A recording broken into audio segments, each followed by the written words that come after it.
An outdoor classroom at Baptist Hill Cemetery will help to showcase the black history of our town, Auburn. It will help to remember Auburn's black history through informational plaques, a virtual tour of the cemetery, and QR codes.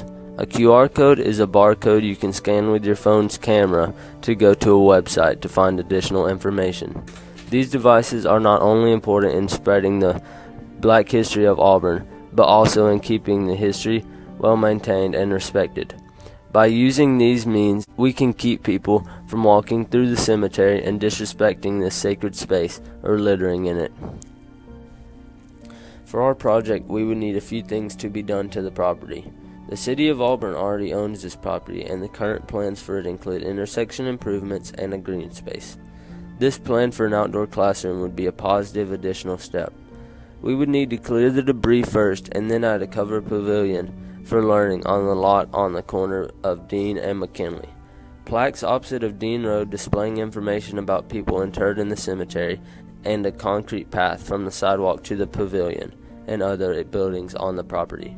We would also want buildings with bathrooms and a water fountain for people during summer and a security system for protecting the property from vandalism. The existing plumbing from the house currently on the lot can be used for the bathrooms and water fountains.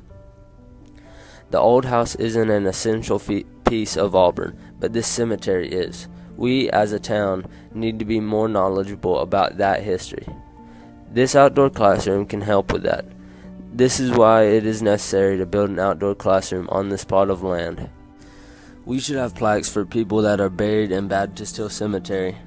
These people were generally enslaved people, farmers, businessmen, pastors, teachers, and skilled laborers. For example, Glenn Rudd provided some of the cemetery's land at the north end of the cemetery. He owned 65.5 acres of land just north of the cemetery. It was not very common for black people to own land during this period, and he owned a lot. He was also a carpenter who helped build the Lee County Training School that for the first time allowed for a high school education for African Americans in Auburn. Amos Wynn was enslaved by a young man named Jeff Wynn. When Jeff was killed in a hunting accident, Amos was determined to place a marker on his former enslaver's grave. Amos paid for a stone marker for his enslaver. His devotion to his former enslaver demonstrates the psychological brutality of enslavement, identification with one's captor. On top of the physical brutality he likely endured as a slave. John Reese loaned money to Shell Toomer in order for him to buy into his stepfather's drugstore, now known as Toomer's Drugs. If someone wants to know more about any of these people, they can scan a QR code located at the pavilion. We will have the QR code link to a story map of the cemetery, which has audio and video included to explain the information. The information will be easily understandable, so it can be presented without a teacher present. The type of people who will be able to use this space could be junior high students, Dean Road Elementary students, regular community members, library patrons, university students, or anyone who wants to know more about the cemetery. When it comes to the audience, we need to make sure they know to be quiet, respectful, and calm.